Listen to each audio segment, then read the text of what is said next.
Chapter 28. As summer came to the North Country, group visits to the pond had become a daily event until the day Peter announced, "This morning, just Cole and I should go." Garvey had already pulled on his pants. "Are you sure?" he asked. Peter nodded. Garvey turned to Cole. "What do you think?" Cole eyed Peter and shrugged. "Doesn't matter to me." Again, Garvey asked, "Are you guys sure you're ready for this?" "Yes," Peter said, his voice firm. Cole nodded, but found himself a little scared. "Okay, have a good soak," Garvey said. Cole packed their towels in his backpack. He paused and slipped in the towel. He and Peter let themselves out the door into the breaking dawn and worked their way along the shore. Neither of them spoke as they reached the river and started wading upstream toward the pond. Peter stumbled along angrily, his fists clenched. An awkward and thick silence hung between them.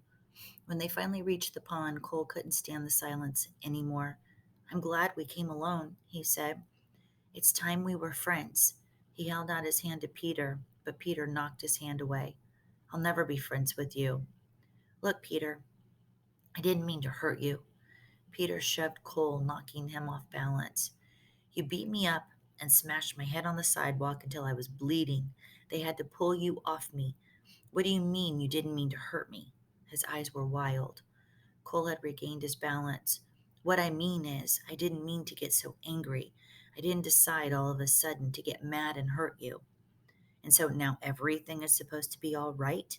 Peter shoved Cole again with both hands. "No, it's just that everything will be better when my headaches go away, when I sleep at night, and my bad dreams quit." Peter's eyes welled up with tears. "I can't walk anymore without stumbling. Sometimes I can't think straight, and my words don't come out right." He shook a fist in Cole's face. "You don't really care about me. You just want to get off this island. That's all you want." "A year ago, that was true," Cole said, "but not anymore." "You haven't changed," Peter challenged, his voice growing louder. You would beat me up again if you had the chance." Cole shook his head. "I could beat you up right now, but I won't." "You won't 'cause you're scared of Garvey," Peter said, "and 'cause you're scared of jail." Again, Cole shook his head. "It's because I've had a lot of time to think. And besides, if you thought I might beat you up again, why did you tell Garvey you wanted to come alone with me this morning?" Peter bent down, pretending to tie his boots. "You have to believe me," Cole pleaded. "I'll do anything to help you and make things right. It doesn't do any good to stay mad." Suddenly, Peter sprang up, shoving Cole hard and sending him stumbling to the ground. "Stay away from me! I don't need your help," he screamed. "I'm so sorry," Cole repeated. "You're not sorry for anything," Peter shouted. He kicked at the ground, pelting Cole with gravel and dirt. Shielding his face, Cole got to his feet, but Peter stormed forward and shoved him again. "Why don't you beat me up again? I don't care anymore." Cole quietly stood his ground. "Maybe you're scared of me," Peter said, swinging his fist. He struck Cole squarely in the face. "Go ahead, hit me," he taunted. "Kill me. I don't care anymore." "You do care," Cole said, shielding his face. "I'm not ever going to hurt you again. Can't you see that?" "Liar!" shouted Peter. He hit Cole hard in the gut. "You're scared of me." When Cole refused to fight back, Peter grew bolder. Again and again he struck Cole with his bare fists. Cole raised his arms to try to ward off the blows, but he didn't fight back, nor did he run. This only made Peter angrier. He hit harder. As the blows pummeled him, Cole's own anger smoldered. He grabbed deep breaths. He would not get angry. Not now. As he tried to back away, he stumbled and fell. Peter was on him instantly, hitting and yelling. All Cole could do was curl his knees up to his chest and try to cover his face. Then Peter started kicking him. To Cole, it felt as if a sledgehammer was striking his chest and arms. He rolled away, but the next kick caught him in the face and slammed his head back. He tasted blood. The world spun in lazy circles. The hammer kept hitting. "Stop!" Cole gasped. "Please stop!" Then fight, you coward!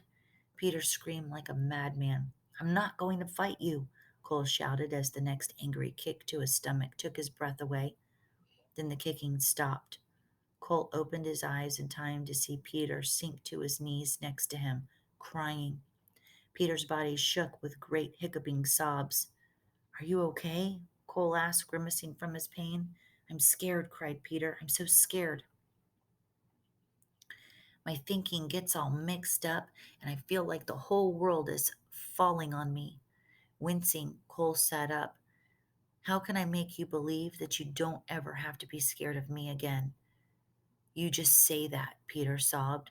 Peter, I'm not a bad person. I got mad at you because I was really mad at myself. I thought my dad beat me because I was worthless. Cole paused. The dances, carving the totem, carrying the ancestor rock, touching the spirit bear, it was all the same thing. It was finding out who I really was. You're a jerk, Peter sobbed. That's what you are.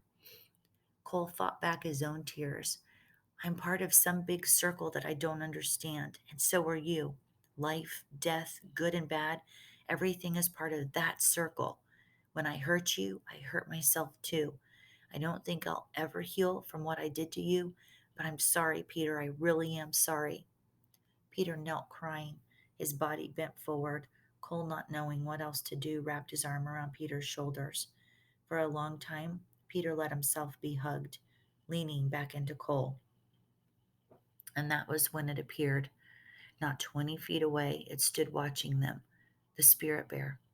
Look, Cole whispered, letting go of Peter. Peter still sniffled, staring down at the ground. Look, Cole whispered louder, nudging him. It's the spirit bear. Peter raised his head and stared. His mouth opened in amazement. Will it hurt us? He whispered. No, Cole whispered back. We're not threatening it. You and I have both become invisible. Peter looked at Cole, puzzled. Never mind, I'll explain later, Cole whispered. For a full moment, the bear stood frozen in place, gazing at them. The chattering of a squirrel nearby echoed like thunder in the silence. Then, as suddenly as it had appeared, the spirit bear swung its massive head around and ambled away, vanishing ghost-like into the trees. Peter drew in a deep breath as if waking from a long sleep. Did we really see what I think we just saw? Cole smiled and shrugged. They say there aren't any spirit bears here, but I saw one, Peter insisted. Will anyone believe us? It doesn't matter what other people think or believe, Cole said. It's what you believe. That's what's important. That morning, as Cole and Peter soaked, a warm silence blanketed the pond. Afterward, they found a second ancestor rock so both could roll their anger down the slope. When they headed back to camp, Cole's face was swollen, and he hugged at his sore ribs with an elbow. Are you okay? Peter asked. Cole licked at his numb and swollen lips and grimaced. Still he smiled. I'd hate to go through that again. Peter walked without speaking. When they arrived back in camp, Cole broke the silence standing beside the totems. He explained to Peter that being invisible was being a part of life's circle and accepting it. This morning, when we forgave each other, we also forgave ourselves, he said. We allowed ourselves to become a part of the big circle.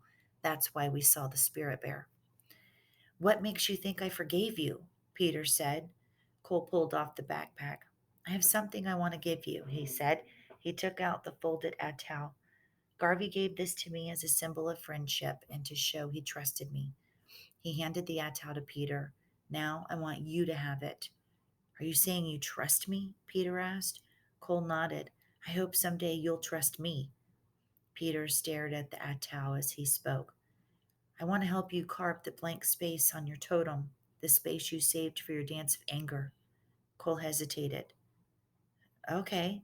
He ran to the cabin and returned with the knives. For the next 2 hours, Cole and Peter carved together.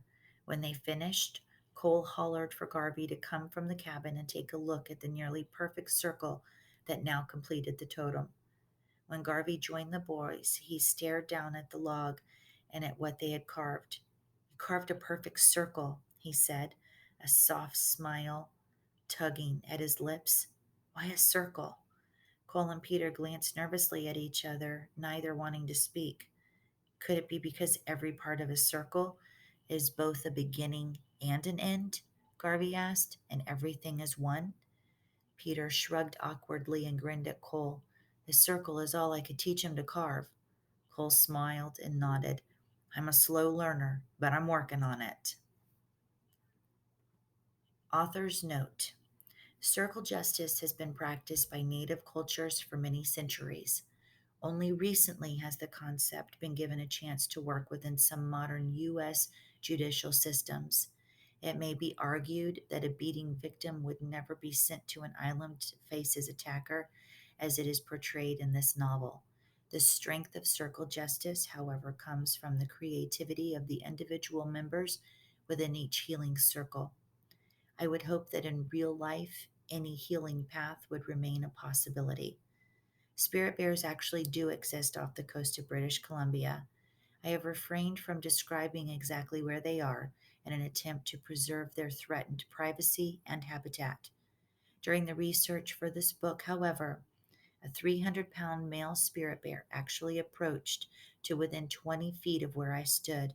It was indeed a magnificent sight, one worth preserving for future generations. All right, guys, that's Touching Spirit Bear. I hope you enjoyed it. Great job.